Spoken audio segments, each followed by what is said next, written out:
Kaya nga sinasabi ko bagamat hindi ko sinasabi talaga na conclusive na ikaw ay bangag, chances are baka ikaw nga kasi hindi mo pinapasimulingan sa pamamagitan ng hair follicle test.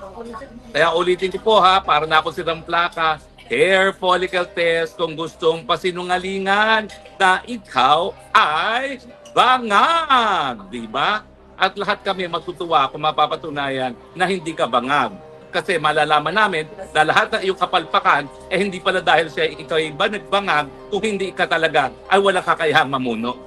Parang mas okay tanggapin dun sa mga nabudol mo sa unit team na talagang wala ka lang kakayahan talagang mamuno kaysa doon sa sinuportahan namin ang isang bangag. Kaya please lang, magpa-hair follicle test ka na para mas madaling tanggapin sa amin mga nabudol mo na at least talagang wala ka lang talagang kakayahan mamuno. At hindi yan dahil sa bisyo, di ba?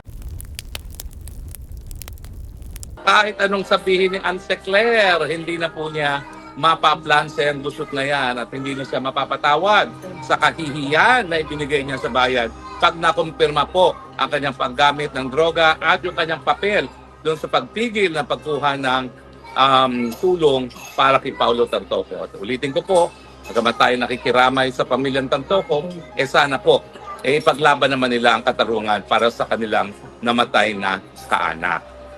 Well, pag-usapan naman po natin to, isa na namang balitang mainit-init pa. Biglang nabulaga tayo nang nalaman natin na itong si Secretary Ibo Teodoro ng DND na 1 bilyon ng confidential fund ay konfirmado po. Dayuhan pala at siya ay naging citizen ng Malta. Ang Malta po ay maliit na bansa yan, pero kabahagi po yan ng European Union.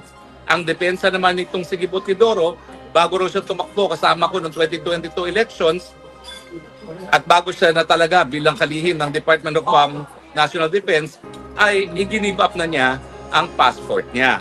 Well, alam niyo po, lilinawin ko po Bagamat ang passport ay isa sa pruweba ng iyong citizenship, ang passport ay travel document lamang. Yan po ay ebidensya na iyong pagiging citizen ng isang bansa, pero primarily ginagamit po yan sa biyahe. So yung pagiging citizen mo, bagamat yan ay pwedeng patunayan na isang passport, ang passport ay hindi yan ang tanging ebidensya na ikaw ay naging dayuhan. Ang tanging ebidensya siyempre dyan ay kung ikaw ay nanumpa para maging tapat sa isang banyagang bansa, bukod pa sa bansang Pilipinas. Anong masama na siya'y nanumpa ng katuparan sa bansang Malta? Ikaw ay Secretary of National Defense.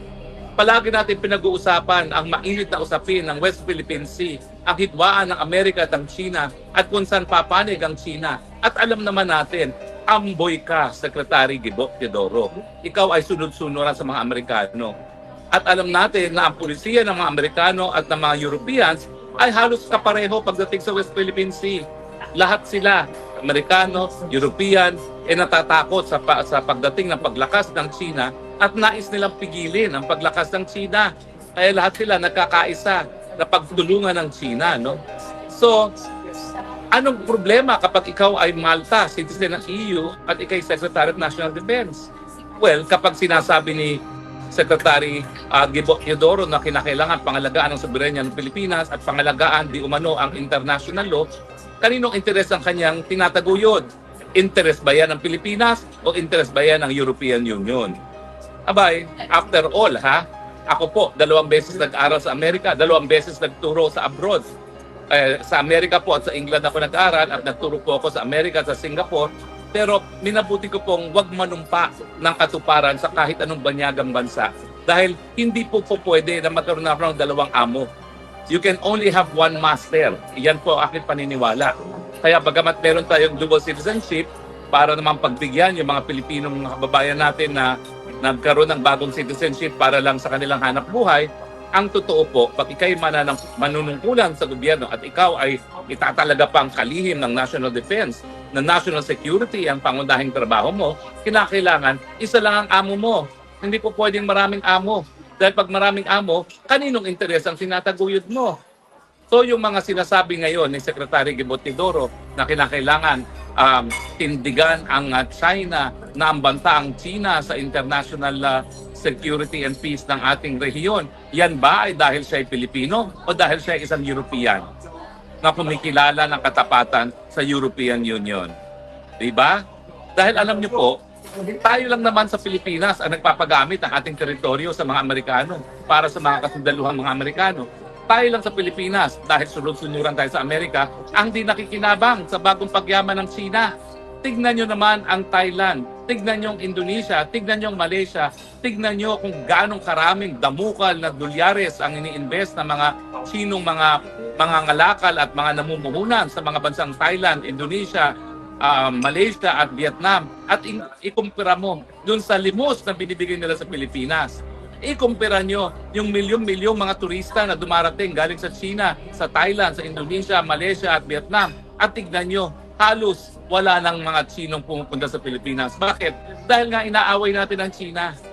Samantalang alam natin na pagdating naman sa ganda ng bayan, walang laban niya mga Thailand, Indonesia, Vietnam at Malaysia, no?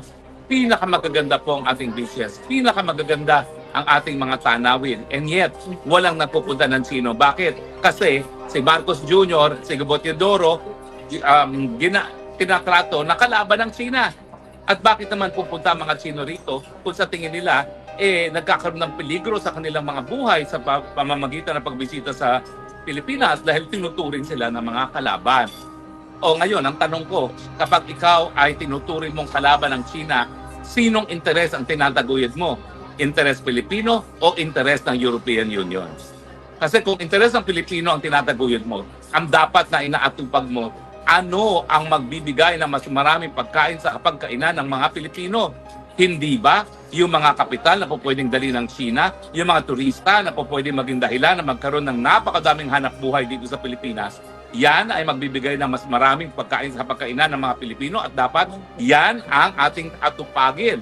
Dahil yan ang sang-ayon sa ating pangnasyonal na interes na itaas ang antas ng kabuhayan ng ating mga kababayan. Ba't hindi mo ginagawa yan? At kabaliktaran ng ginagawa mo. Dahil ba ikaw ay nag-swear ng allegiance sa Malta at sa European Union?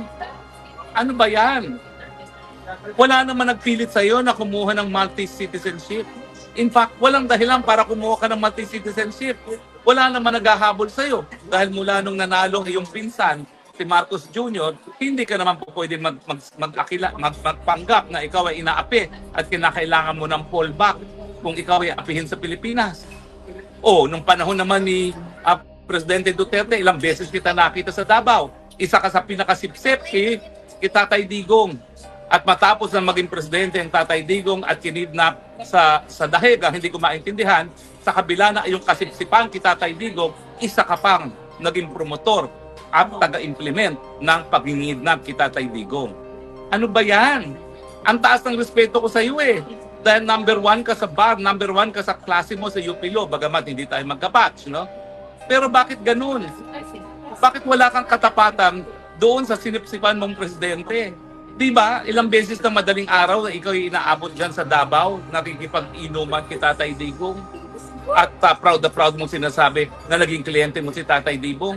And yet, parang sa'yo, baliwala lahat yon. At talagang nung kinidnap si Tatay Digong, isa ka sa 3 pinaka-influential na nagpatupad niyang kidnapping na yan.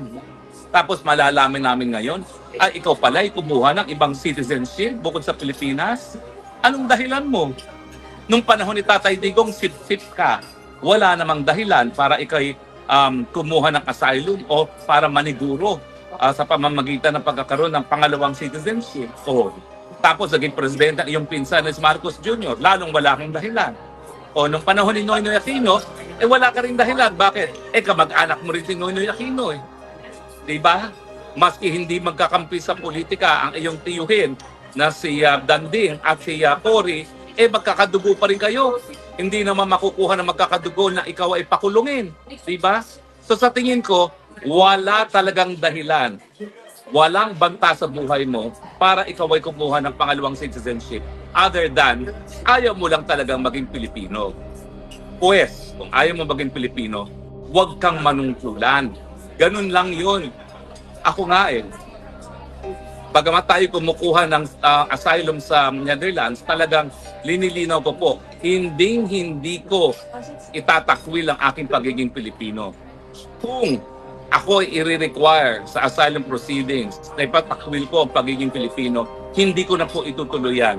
Magpapakulong na lang ako sa Pilipinas dahil ni minsan, sa dami ng pagkakataon ko na itakwil ang aking pagka-Pilipino, hindi ko po ginawa. At kaya nga po, tinatapos ko ang lahat ng aking lives sa pagsasabi na mahal ko ang Pilipinas dahil ito lang ang aking lupang sinilangan, ito lang ang aking bansa, ito lang ang bansa ang mamahalin ko, at ito lang ang bansa na aking ipagtatanggol. Wala na po akong sinumpaan ng katapatan kung hindi sa bansang Pilipinas, at wala po akong plano kahit kailan na manumpa ng katapatan sa kahit ano pang banyagang bansa. Ako naman, dito kay Marcos Jr., kamag-anak mo rin itong si Gibo, 1 bilyon ang intelligence funds ng DND, 5 bilyon ang intelligence funds mo, bakit hindi mo nalaman? Nadayuhan pala yung dais mo maging Secretary of National Defense. Hindi lang yun. Talagang riniserba mo yung posisyon ng Secretary of National Defense.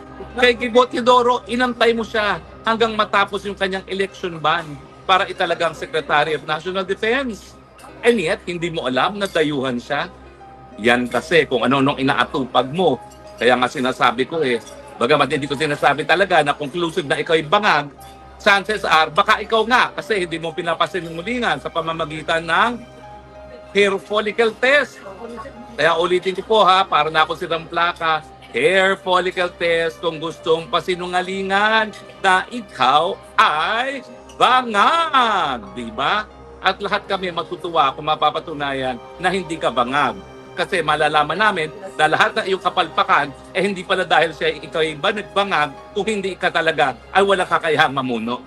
Parang mas okay tanggapin dun sa mga nabudol mo sa unit team na talagang wala ka lang kakayahan talagang mamuno kaysa doon sa sinuportahan namin ang isang bangag. Kaya please lang, magpa-hair follicle test ka na para mas madaling tanggapin sa amin mga nabudol mo na at least talagang wala ka lang talagang kakayahan mamuno.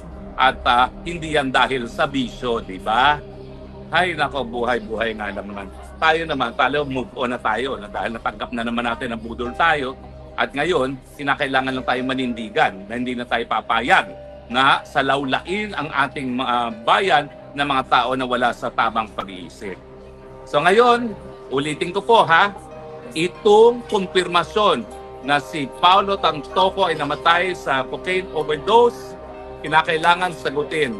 Lisa Marcos, nasa police reports, naroroon ka sa room kung saan nakakuha sila na isang plastic na supot na merong narcotics na pinagdududahan, na merong mga dollar bills, na merong powdery substance, meron pang mga syringes. Hindi ko alam kung ang cocaine ay ini-inject din sa mga veins, no? Pero meron pang mga syringes. Parang yung paggamit nila ng cocaine, hindi lang sa pamamagitan ng pangsinghot, meron pang injection na ginamit. Ano ba yan? Masyado ng hardcore talaga ang paggamit. At kasama, kumpirmado, si Liza Araneta Marcos dyan. So ano, pare-pareho ba kayong nag-hide dyan?